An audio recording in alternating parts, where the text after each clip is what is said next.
Nous en sommes au 69e épisode dans cette deuxième saison du magazine Dans le Sahel. Avant toute chose, je vous remercie pour votre fidélité sans cesse renouvelée. Cette émission continue d'exister grâce à l'attention que vous nous accordez. Cette semaine, nous vous rapportons les impressions des communautés du Sahel central à qui nous avons posé cette question. Elle est la suivante.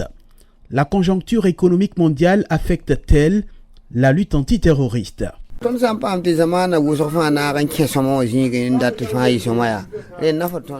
nous sommes allés au renseignement, ils nous ont dit que c'est lié à des difficultés économiques au niveau mondial.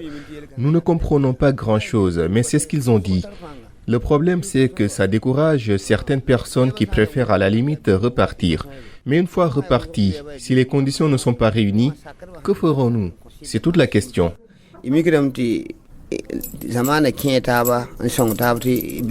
Le territoire est vaste, donc il faut vraiment un effectif important pour couvrir le territoire. S'il n'y a pas d'argent, donc on ne peut pas recruter beaucoup de gens pour couvrir tout le territoire. Sinon, à Djema, ici, l'insécurité, là, il y en a toujours. Ça persiste ici. Nous produisons ce magazine chaque semaine avec le soutien de la fondation Open Society. Depuis que la guerre a éclaté entre l'Ukraine et la Russie en février 2022, l'attention accordée au Sahel central a presque disparu. L'escalade entre Israël et le Hamas a empiré la situation. Face au budget de la défense qui ne cesse de monter en Europe et aux États-Unis et les déficits budgétaires, les États africains confrontés à l'hydre terroriste ont compris qu'il faut compter sur leurs propres forces pour continuer d'exister. Cette conjoncture économique mondiale a un impact certain sur la lutte contre le terrorisme au Burkina Faso par exemple. Et selon les spécialistes, cette conjoncture favorise le recrutement des jeunes au sein des groupes armés. Une baisse s'observe aussi dans les ressources affectées à la prise en charge des personnes vulnérables. Mais des solutions sont envisagées au niveau local. De Ouagadougou, Martin Kaba nous explique davantage. Djaliali Kombari se dit préoccupé. Depuis un certain temps, ce sexagénaire déplacé de la commune de Diapaga constate une baisse de la prise en charge destinée aux personnes vivant sur ce site d'accueil. C'est vrai, les années écoulées, la prise en charge était plus conséquente. Les autorités et les associations qui nous accompagnaient venaient assez régulièrement. Mais maintenant, nous passons plus de temps sans recevoir de la visite. C'est vraiment compliqué. Un constat quasiment identique sur les autres sites d'accueil de la ville de Fadangouma, mais aussi à Gawa, commune située à près de 600 km dans la région du sud-ouest. Cette ville ne dispose pas de site officiel de déplacés internes, mais la prise en charge se fait au niveau individuel, assurée par des associations et d'autres personnes de bonne volonté. Une situation qui inquiète Oumarou Savadogo, venu de Silgadji dans le Sahel. Quand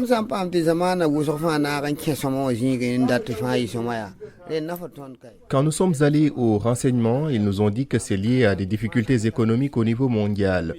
Nous ne comprenons pas grand-chose, mais c'est ce qu'ils ont dit.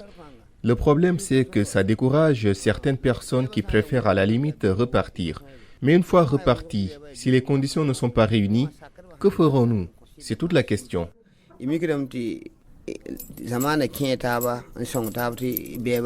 Des associations contactées n'ont pas souhaité commenter la question. Mais pour l'analyste des questions sécuritaires Yembwani Lompo, la conjoncture économique mondiale a un impact certain sur la situation sécuritaire au Burkina Faso.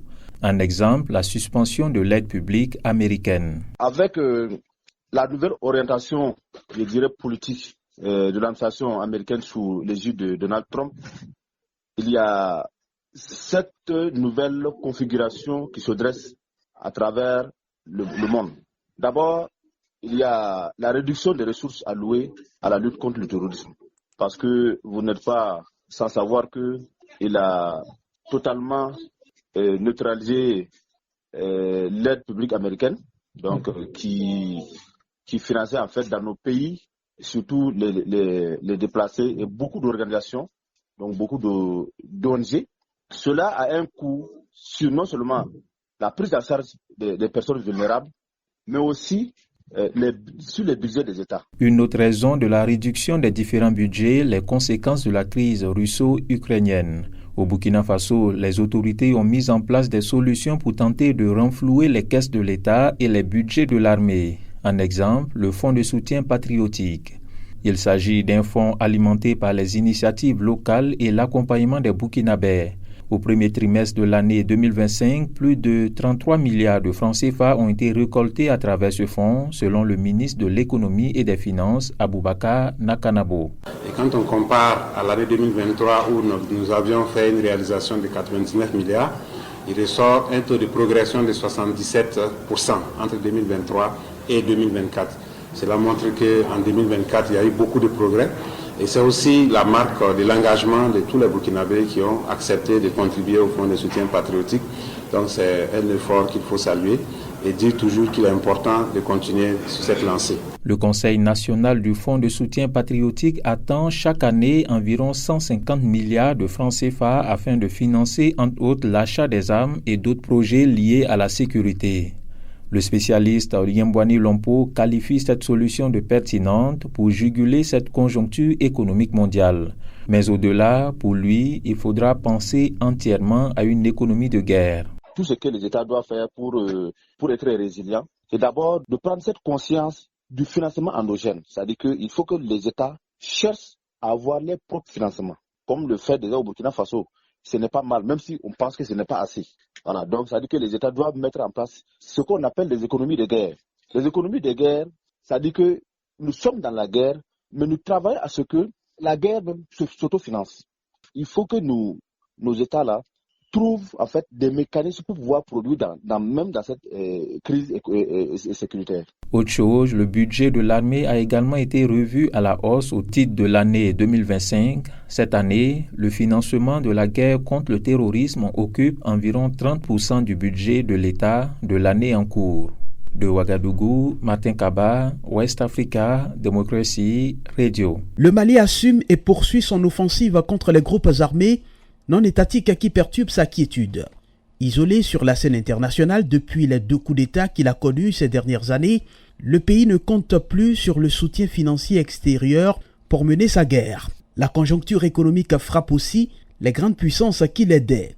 Ce pays du Sahel central qui lutte contre le terrorisme depuis des années a décidé de consacrer la moitié de son budget à son armée. La pauvreté qui frappe la population favorise le recrutement des jeunes par des groupes armés non étatiques, fragilisant ainsi une lutte efficace contre le terrorisme. Aliou Cham nous donne plus d'éléments d'explication depuis Bamako. Depuis plus d'une décennie, le Mali fait face à une insécurité permanente marquée par la montée des groupes armés terroristes, notamment dans le centre et le nord du pays. Engagé dans une lutte sans merci contre le terrorisme, le Mali se retrouve face à une situation économique difficile, marquée par l'inflation, le coût élevé de la vie et l'extrême pauvreté. Une situation qui peut affecter la lutte antiterroriste, selon Mamadou Conté, acteur de la société civile de Djema, une zone moins confrontée à l'insécurité. La conjoncture économique affecte beaucoup la lutte contre le terrorisme parce que pour combattre les groupes armés terroristes, il faut des équipements militaires. Pour les acquérir, ça demande beaucoup de moyens financiers, mais s'il n'y a pas d'argent dans le budget de l'État, ça complique les choses. Maintenant, le pays s'est doté de beaucoup d'armes, même si ce n'est pas à 100%, c'est mieux qu'avant. Un avis qui partage cette femme leader qui estime qu'il faut, malgré ce contexte difficile, mobiliser les moyens pour empêcher les groupes armés non étatiques de gagner du terrain. Parce que le territoire est vaste, donc il faut vraiment un effectif important pour couvrir le territoire. S'il n'y a pas d'argent, donc on ne peut pas recruter beaucoup de gens pour couvrir tout le territoire. Sinon, à Djema, ici, l'insécurité, là, il y en a toujours. Ça persiste ici. Alors que le pays recevait des financements de l'extérieur pour renforcer sa sécurité, les aides internationales sont quasi inexistantes après la décision de beaucoup de pays de maintenir leur soutien à Bamako, ce qui affecte directement les opérations militaires et la formation des unités de l'armée. Massiré Diop, journaliste et analyste sécuritaire. La lutte antiterroriste, ça demande des moyens. beaucoup de moyens, certes avec l'achat de l'armement, avec la formation des militaires, avec la satisfaction de leurs conditions morales, économiques, financières et tout ce qui va avec. Vous avez également d'autres défis qui sont énormes à relever. Parce que la crise humanitaire qui découle généralement de ces conflits, ça aussi c'est un aspect à gérer. Donc tout cela fait que les ressources ne sont pas aussi importantes qu'il y a quelques années. Au-delà de l'aspect militaire, l'augmentation du coût de la vie et la pauvreté relève la radicalisation des jeunes. Nyanya Sen, chargé de programme Femmes, Paix et Sécurité au bureau de WANEP au Mali, les réseaux ouest-africains pour l'édification de la paix. Les ressources se font rares et on ne peut pas parler de terrorisme sans parler d'argent. Parce que c'est à cause de l'argent que précisément nos jeunes y adhèrent. Et si les ressources se font rares, moi je crois que ça pourra peut-être nous arranger, nous, pour qu'il n'y ait pas plus de recrutés dans ce domaine-là. Et précisément au Mali, on a plus de jeunes qui se donnent à ça parce que ils n'arrivent pas à avoir de l'argent. Et ces gens-là les offrent plus. Et c'est ce qui les amène vraiment à être encore plus actifs, à recruter beaucoup de jeunes.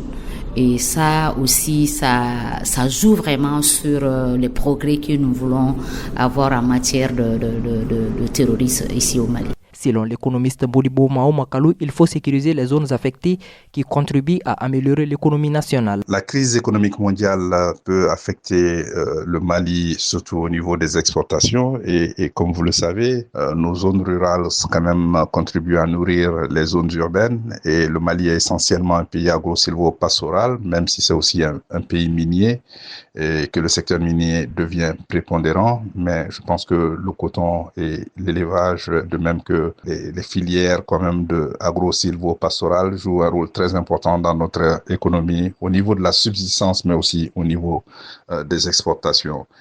Évidemment, ces zones rurales, il va falloir quand même redoubler d'efforts en assurant essentiellement la sécurité des zones rurales. Pour une lutte beaucoup plus efficace contre le terrorisme, ces experts estiment que les opérations militaires doivent s'accompagner d'un soutien économique renforcé, seul moyen pour éviter que les défis liés à la pauvreté et à l'insécurité ne continuent d'alimenter la menace des groupes armés non étatiques. De Bamako, Aliou Tcham pour la West Africa Democracy Radio. Le Niger aussi, sans la conjoncture économique mondiale affectée, sa lutte contre les groupes armés non étatiques. Les militaires qui ont renversé le président Mohamed Bazoum en juillet 2023 ont avancé entre autres la dégradation de la situation sécuritaire comme raison. Pour garder leur popularité intacte, les nouvelles autorités misent sur la mobilisation des ressources propres et le contrôle des recettes du Niger liées à l'exploitation des ressources minières que sont entre autres le pétrole et l'uranium. À Niamey, d'autres détails nous sont rapportés ici par Murtala Zoubero. Plusieurs puissances étrangères confrontées à des défis budgétaires et des dépenses colossales en armement réduisent ou arrêtent leur aide aux pays confrontés à l'hydre terroriste. Pour un pays qui se bat contre les groupes armés non étatiques sans ressources internes, conséquence, la lutte peut s'avérer compliquée selon Mohamed Bachar, un analyste des questions sécuritaires. La conjoncture mondiale peut affecter la lutte contre le terrorisme parce que les États se trouveraient dans une situation de faible mobilisation des ressources internes, puisque les ressources sont mobilisées sur la base de l'économie générée par les citoyens et les entreprises. Dans ces conditions-là, plus les moyens se raréfient, plus l'État se trouve dans une situation d'insuffisance de moyens matériels pour pouvoir faire face justement à la lutte. Mais en général, puisque c'est des actions prioritaires, puisqu'elles concernent la sécurité et la défense, en général, les États font violence sur eux-mêmes pour pouvoir dégager les ressources optimales leur permettant de faire face à la situation. Pour l'économiste nigérien Ambali Dodo Umaru, les effets de la conjoncture économique mondiale sur la lutte antiterroriste peuvent se traduire de plusieurs façons. La conjoncture, en créant ou en déstabilisant nos sociétés, elle a aggravé non seulement la pauvreté, mais également elle a aggravé la rupture et la déstabilisation du tissu social.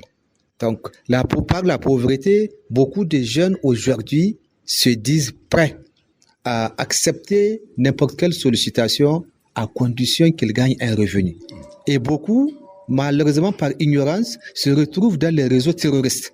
D'autres, n'est-ce pas, donc, par ambition, en voulant donc se lancer dans une aventure, ils se retrouvent dans des environnements où ils sont contraints, malheureusement, d'être enrôlés pour des actions terroristes. Ces dernières années, le Niger a développé une stratégie visant à développer économiquement les régions affectées par le terrorisme armé.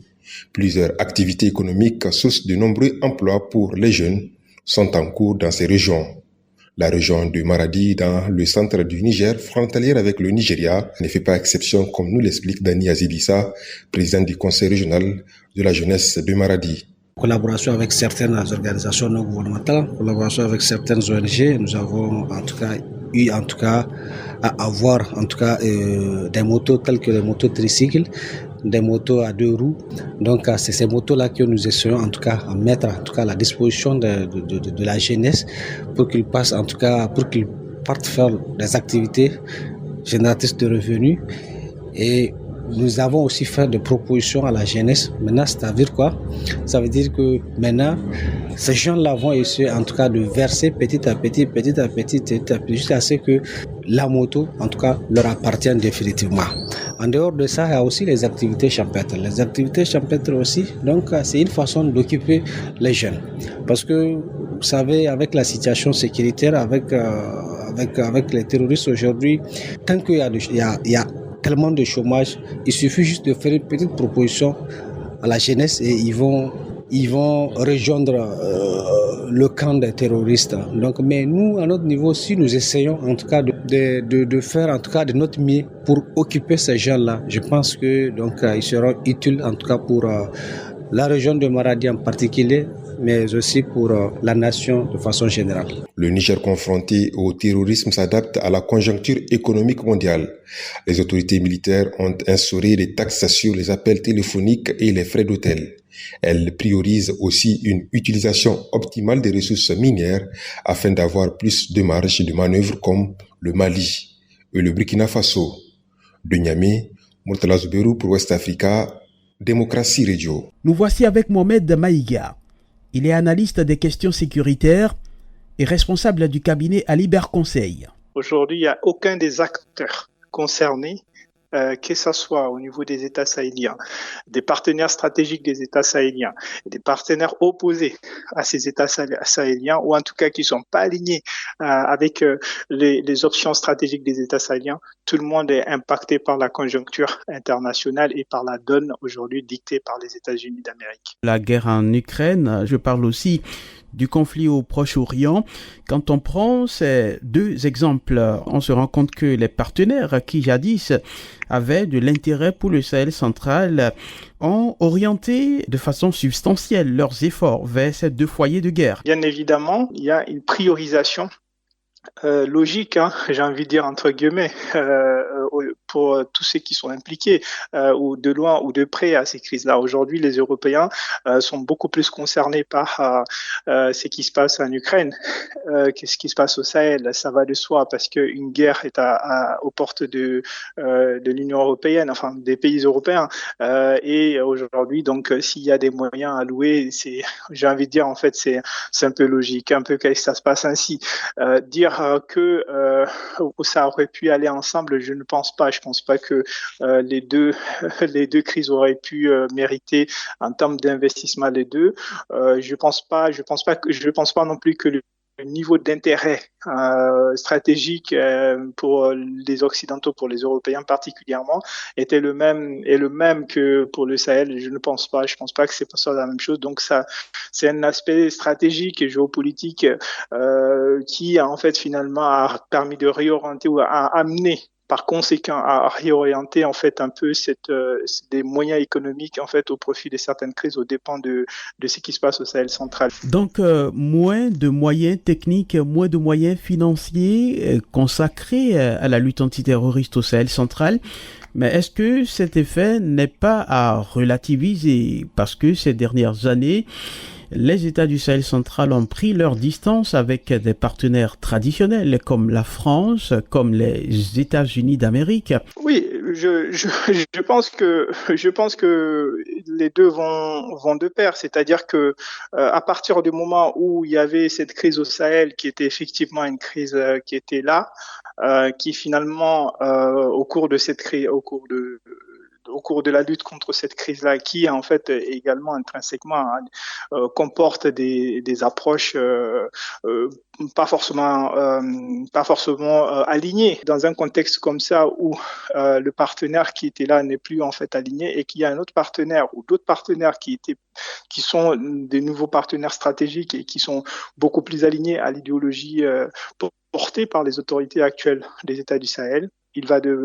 Ça va de soi, j'ai envie de dire dans une certaine mesure que on soit un peu dans cette logique-là de dire que bon, les moyens qu'on a au niveau du Sahel, on les réoriente vers des endroits beaucoup plus en fait proches, beaucoup plus prioritaires pour nous, beaucoup plus alignés avec les objectifs que ces États occidentaux avaient et qu'ils ont aujourd'hui. Il est à souligner la capacité de résilience des États du Sahel central qui sont le plus affectés par l'insécurité. Cette conjoncture mondiale a été une aubaine pour eux.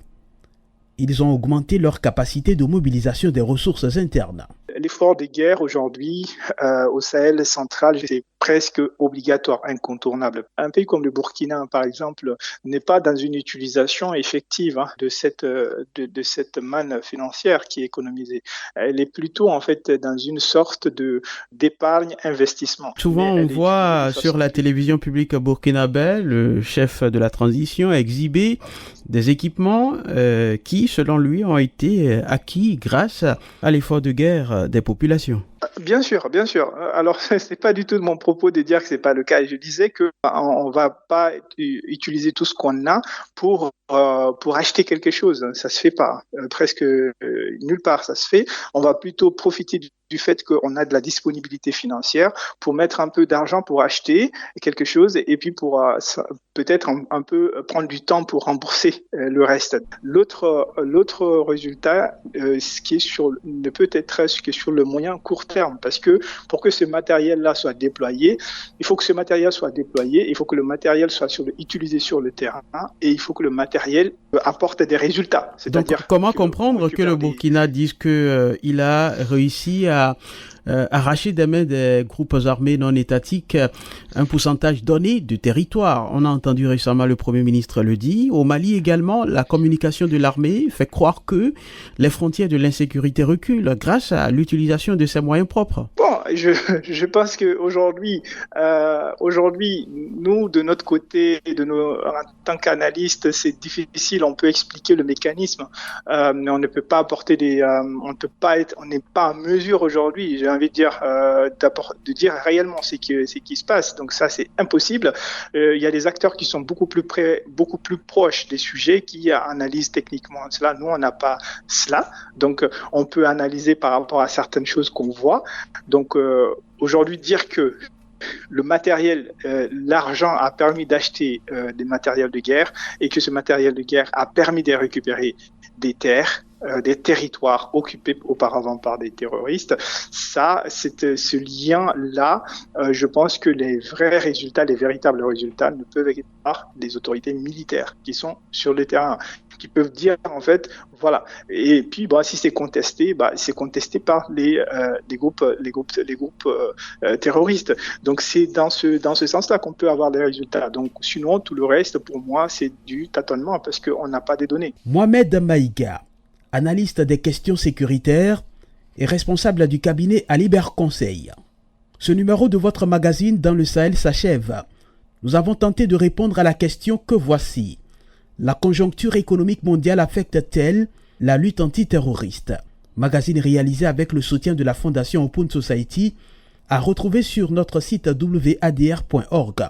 Réagissez à ce que vous venez d'écouter sur notre page Facebook WADR français ou écrivez-nous à l'adresse mail wadr@wadr.org. Rejoignez-nous sur notre numéro WhatsApp +221 77 569 77 72 +221 77 569 77 72. Gardez la forme. Salut.